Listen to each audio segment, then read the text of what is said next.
This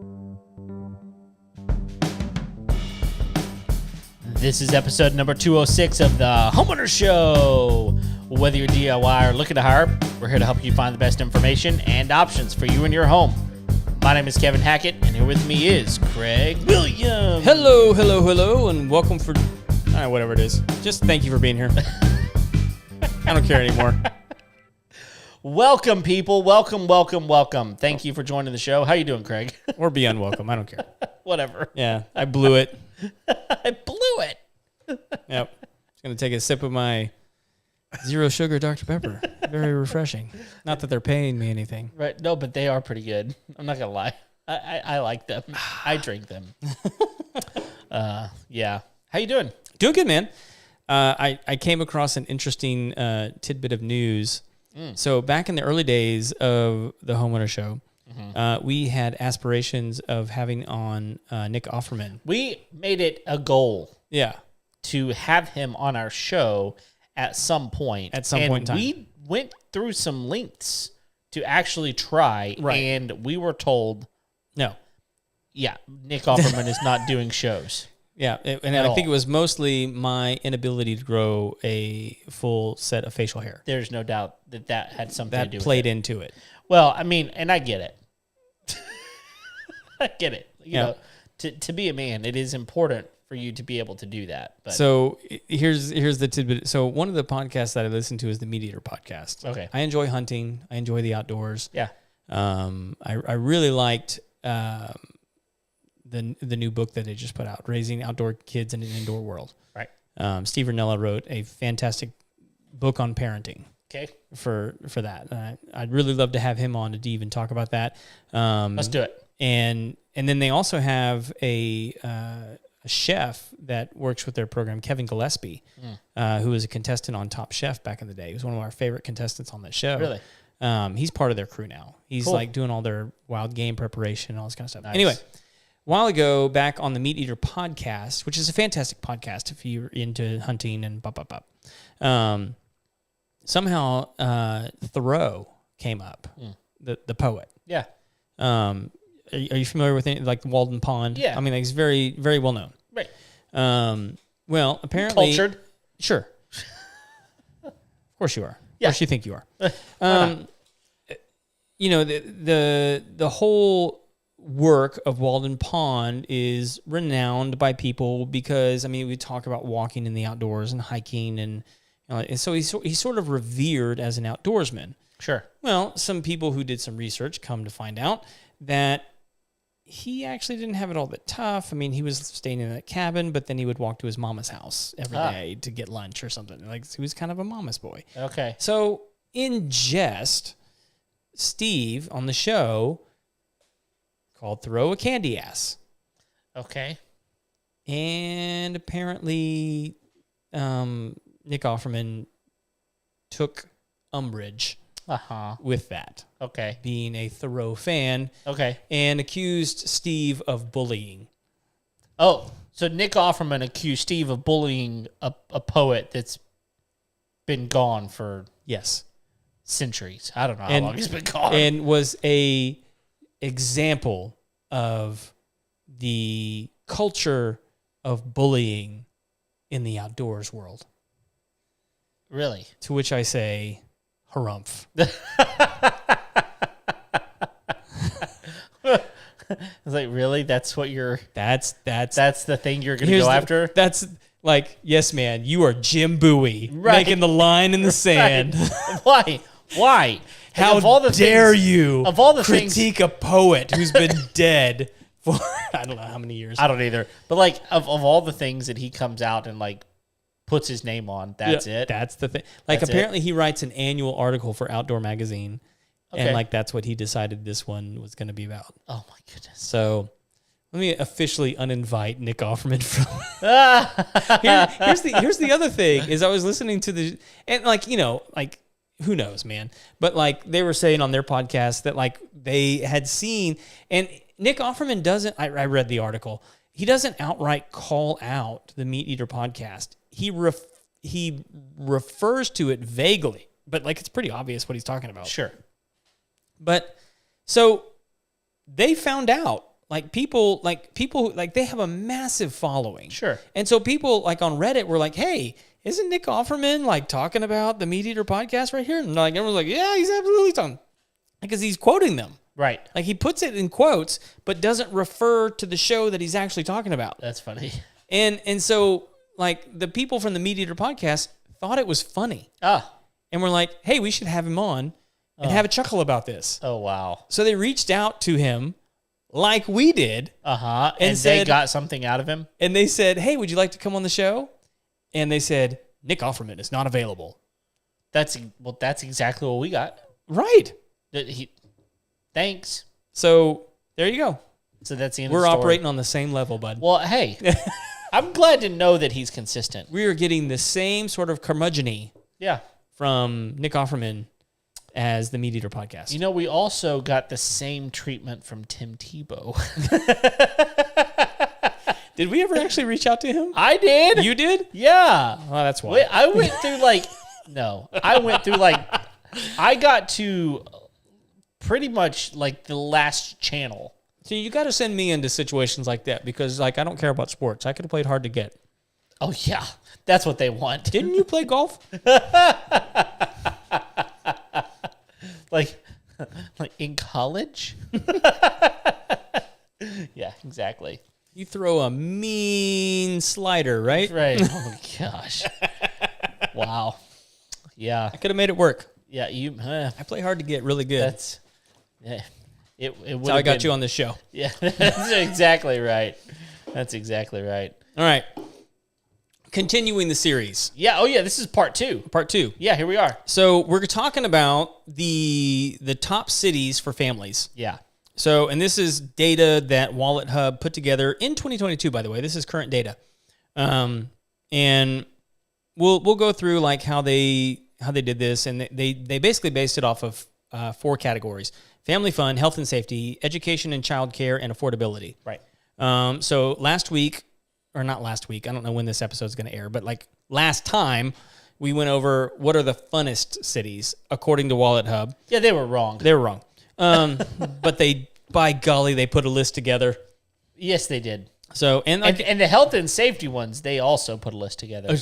right. It is together. So, and to be fair, it's based off of 182 different cities. That's not a small No, number. so like they actually did some evaluation here. Yeah. We didn't agree with the outcome. Right.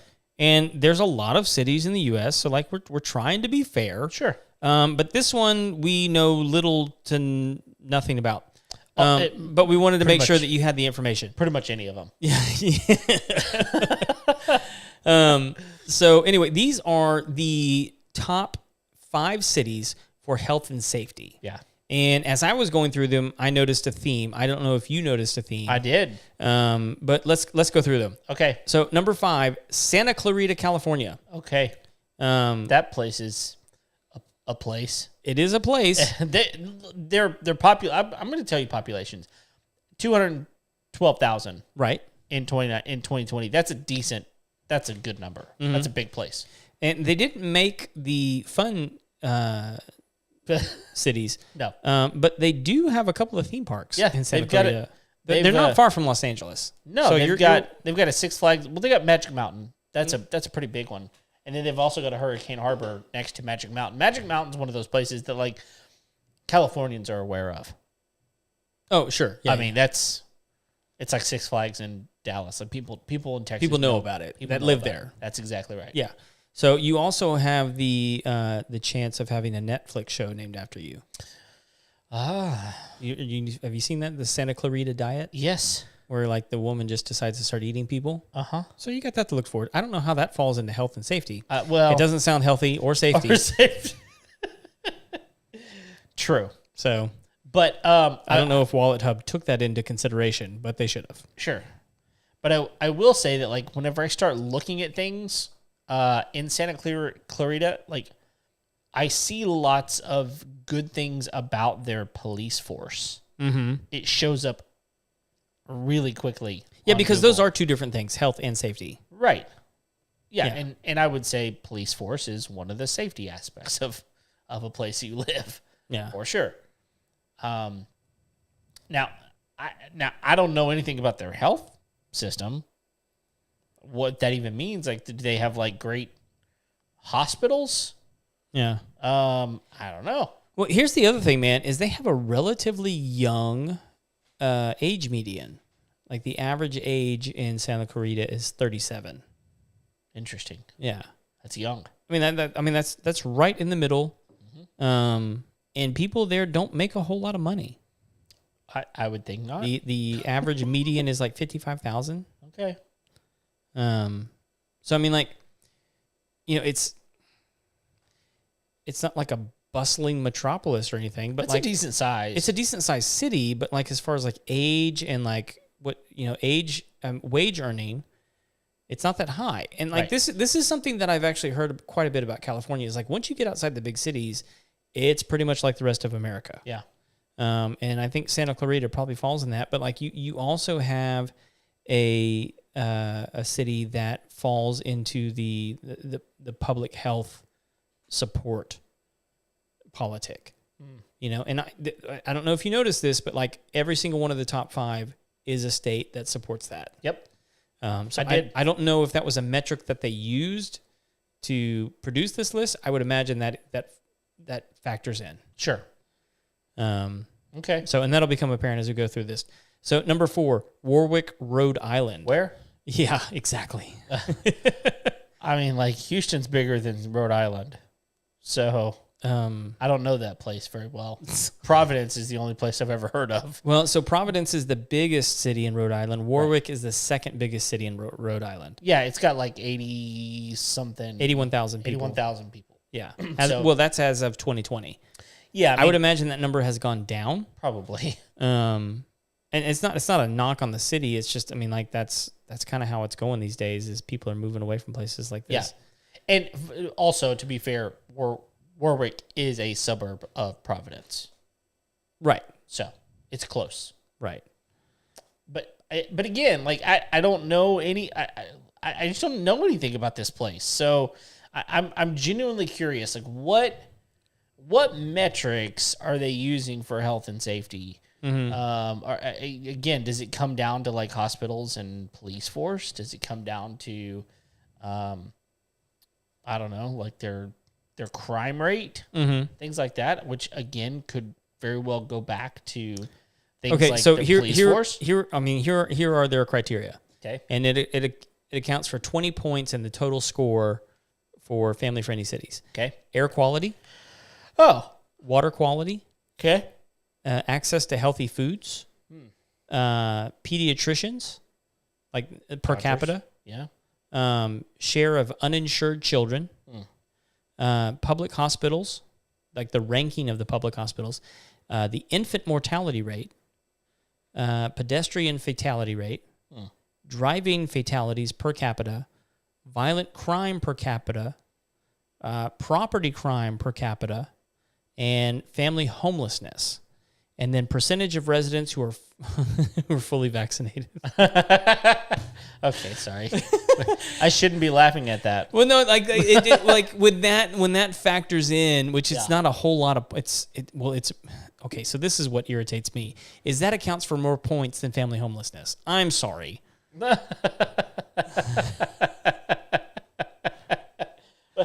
The list is It flawed, also y'all. vaccination actually counts more than driving fatalities. What? And pedestrian fatalities, and infant mortality rate, and public hospital ranking, and I mean, like, so many other things. Like, they doubled the value of vaccinations in the rankings over almost anything else other than violent crime rate per capita. Yeah. It counts double. That's interesting. Double. I don't get it. Here, I do know this, though. It seems to reason that the largest cities would be the places that were the most not safe. But here we have a suburb. So people are fleeing to this place for a more safe, wonderful place to live. That's my guess. Yeah. And Providence is a big place. It's basically all of Rhode Island. But I don't know. Great. Great for Warwick. Yep. Congratulations. Way to be. Yeah. Next. Hang on. I lost my list. I know what it is.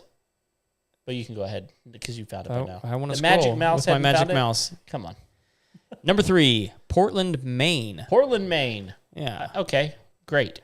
This place has 66,000 people. Yeah. So here's the thing that I've noticed thus far is most of the cities have a pretty low population Yeah. and are close to the ocean. Yeah, so far they have been.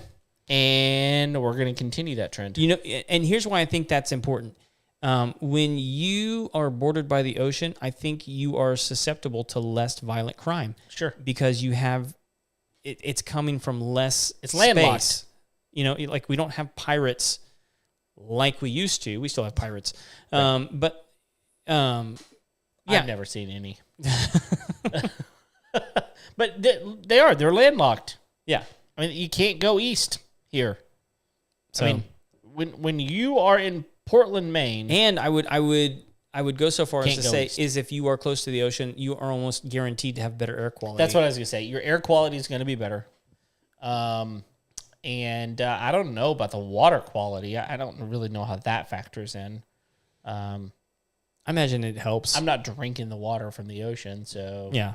I don't know how that works. But here's why I know there's plenty of water in the area. Yeah. And probably you start drilling, you're going to find some good fresh water. Absolutely. So, yeah, I mean, yeah, I can see that being a good thing. Yeah.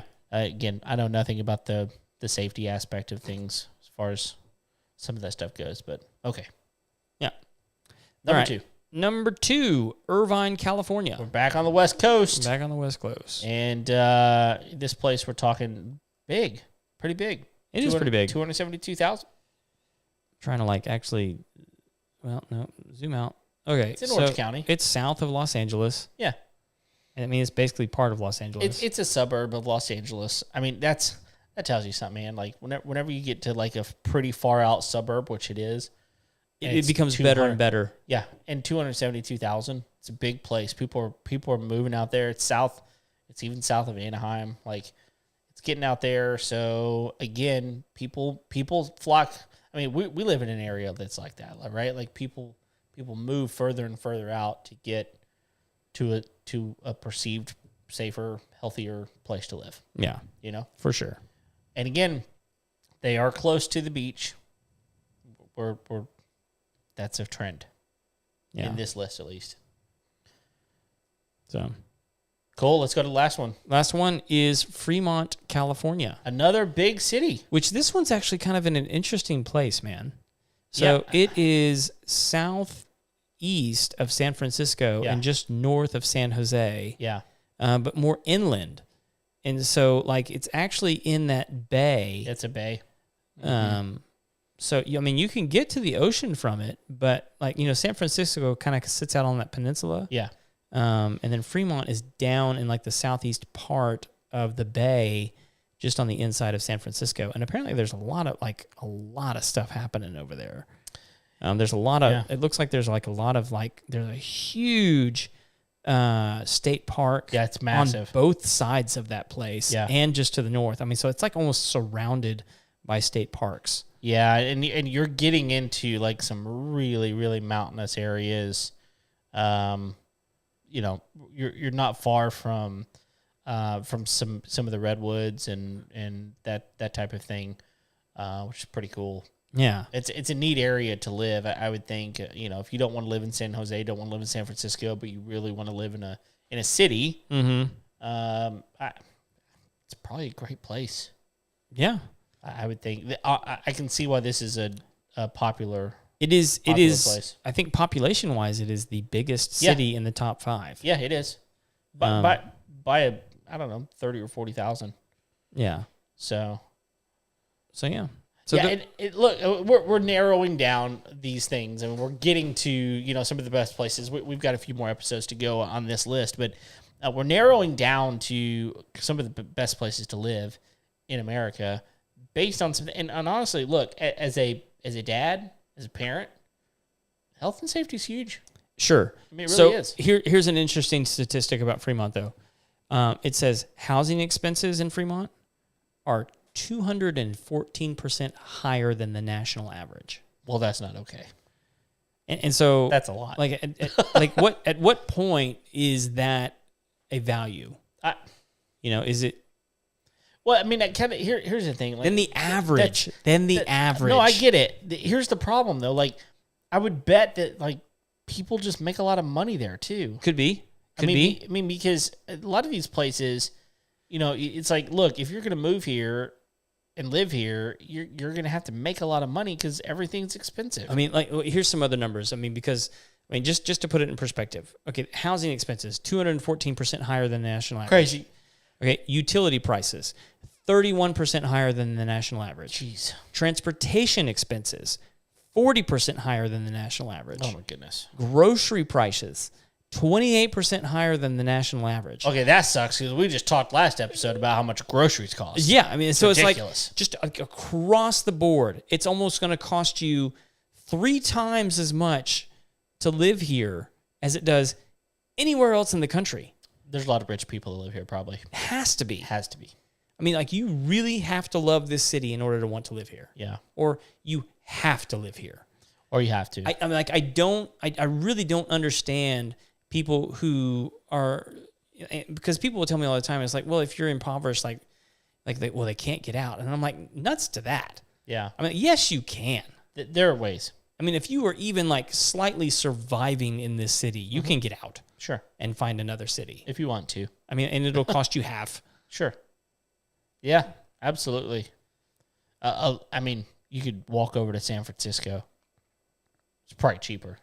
Maybe.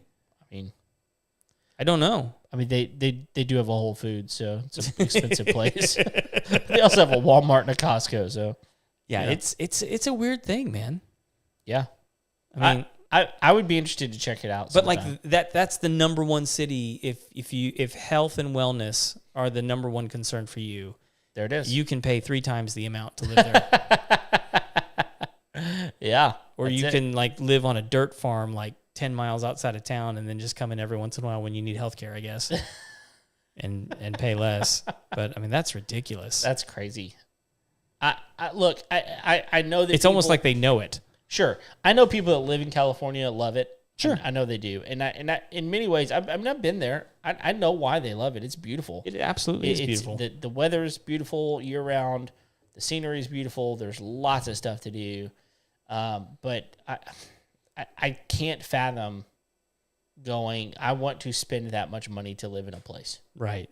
And part of that is because we live in a place that is reasonable. Yeah, it's not the cheapest, but it's reasonable, and so yeah, there's not a lot of people flocking to California. No, there's a lot of people flocking away from it. But again, that's expensive politics. Yeah, and like we don't wish ill on California, but like not at all. Fix yourself, so that we will want to come back. Yeah, but see, again. that's the thing though. Is like people that are from California, they are very fiercely loyal to like if they're still there, they're like, oh, we love California, never leave. Well, there was people fiercely loyal to the Titanic too, and they all died. Man, your point was really the correlation you made there is really. I know exactly what you mean. Yeah, that's good.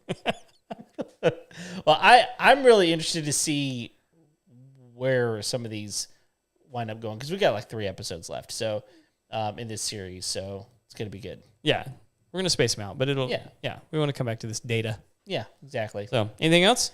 And I think that's it. Cool. If you haven't already, please like, subscribe, do all the things. Go leave us a rating or review on iTunes. That would be really, really helpful. Apple for us. Podcasts. Apple Podcasts. Get with the times. Oh my gosh. Whatever. Go do it. You know where it is. Go find it. We're glad you're here. Thanks for downloading today's episode. Thanks for being with us. Until next time, we'll see you later. See you.